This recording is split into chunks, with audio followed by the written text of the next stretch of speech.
Okay, so there were some events recently involving an aircraft, actually involving two aircraft called KC-135Rs Stratotankers by Boeing.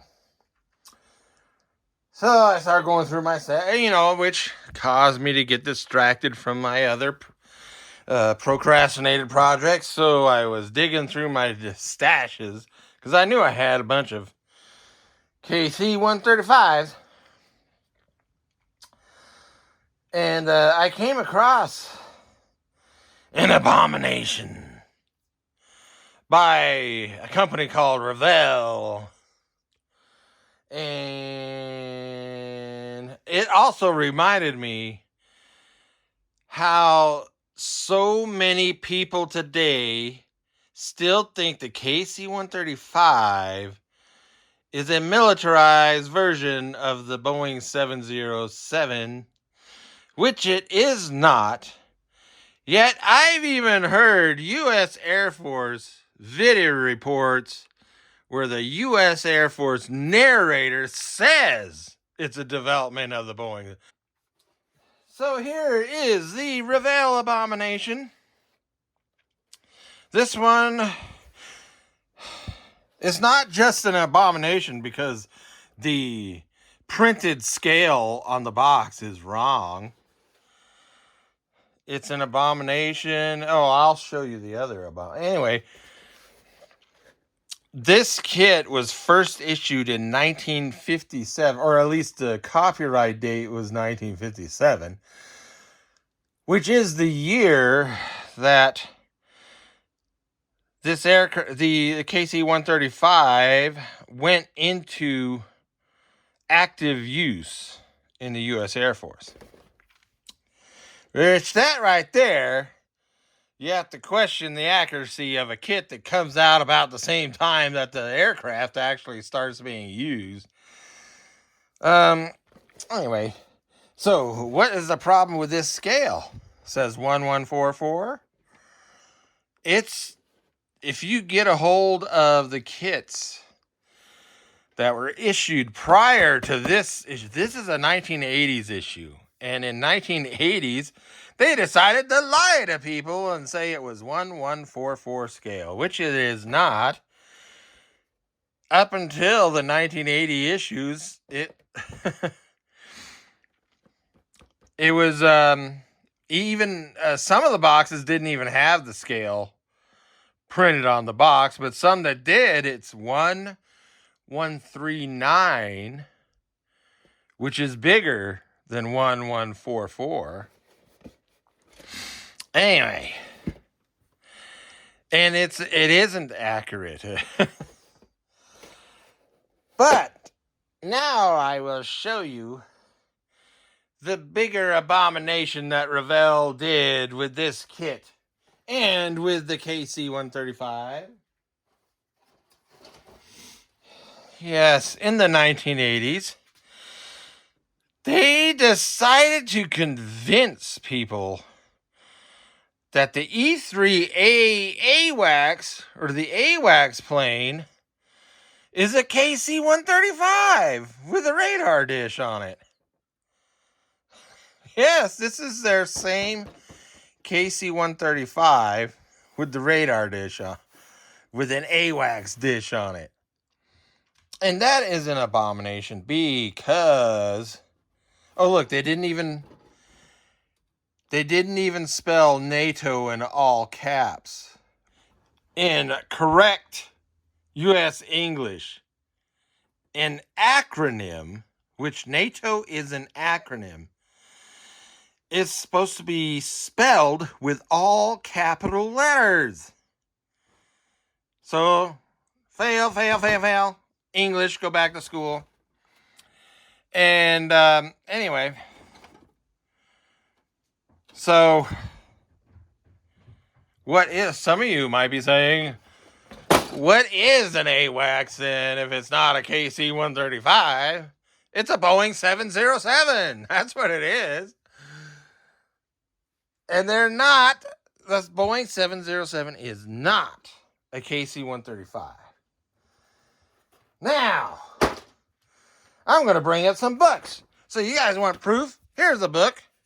Right here. Even the authors of these books I have are obviously tired of people calling it.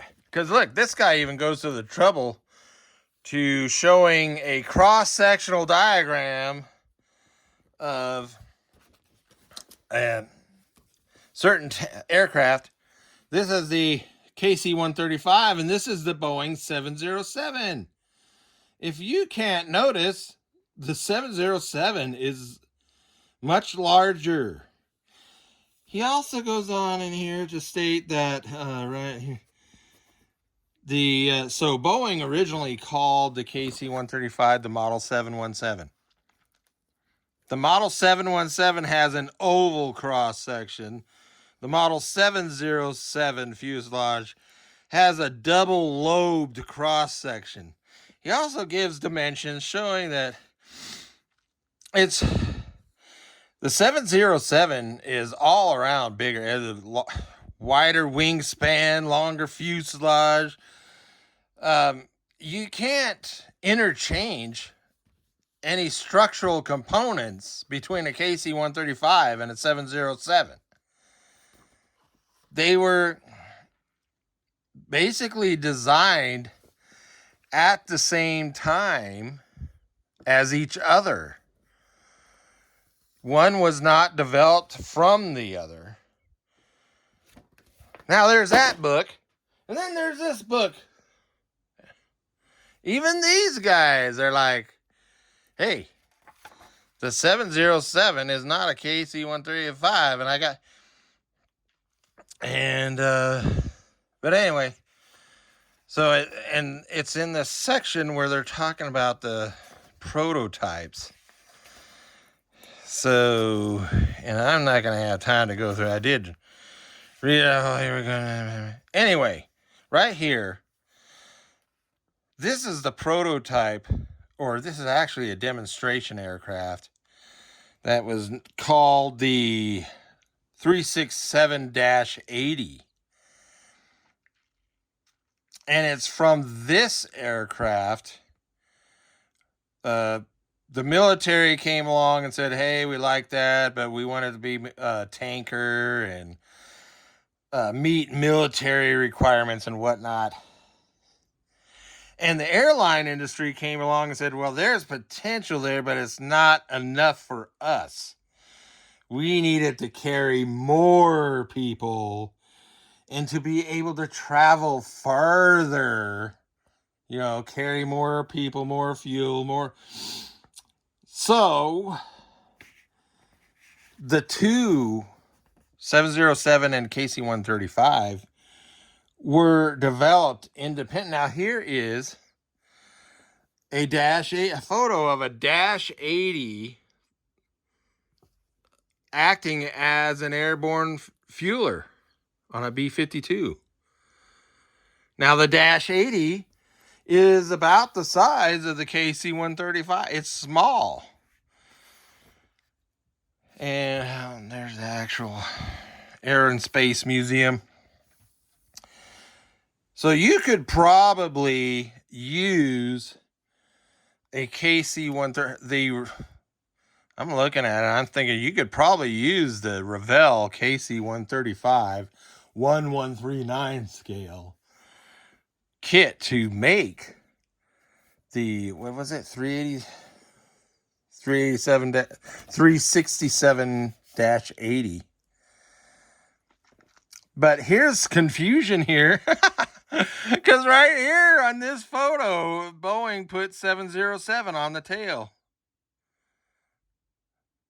So that, even up here on the Air and Space Museum exhibit, they've got 707 on the tail, which could be adding to the continued confusion. So this is not a 7, even though they've got 707 on the tail, it's not a 707. It's the 367-80. So here's a photo of the first 707. And it is, anyway, so the 707 is a lighter weight airframe for the civilian airline industry for, trying to save fuel.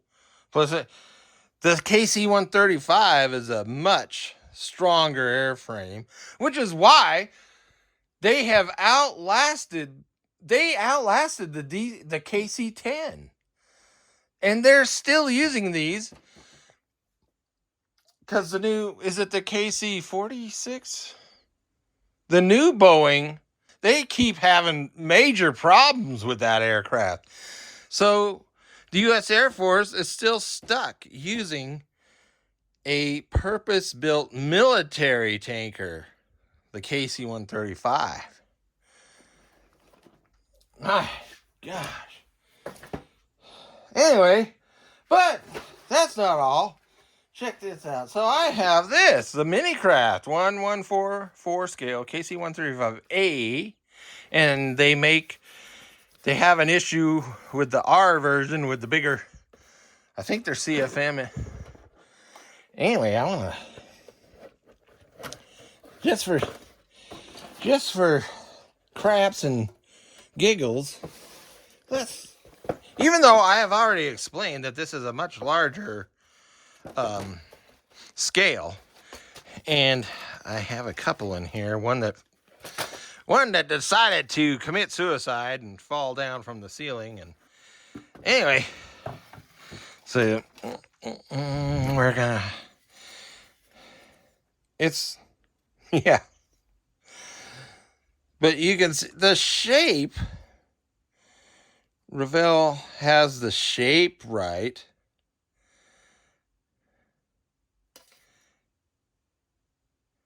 But it's just not as that Revell box says it's 1144. It is not a 114, it's 1139. Let us investigate and of course the Minicraft kit has much more detailing. I don't know if it's, I haven't checked out how accurate it was, but yep. The wing, look at that. The wing is almost, the shape of the wing looks pretty close. It looks almost the same, except for in the wing, the root area. And then the Minicraft has this little bulge right here that Revell doesn't. So, but there's another one. So if you want a true, I'm not sure if the scales I haven't measured, but anyway, it does look, it's closer to 1144 than that one. That one's 1139. And then let's see here, you get better decals, of course. Surface detailing is way better. That one's kind of spurious, raised rivets. But there's also this one here, Welsh models 1144.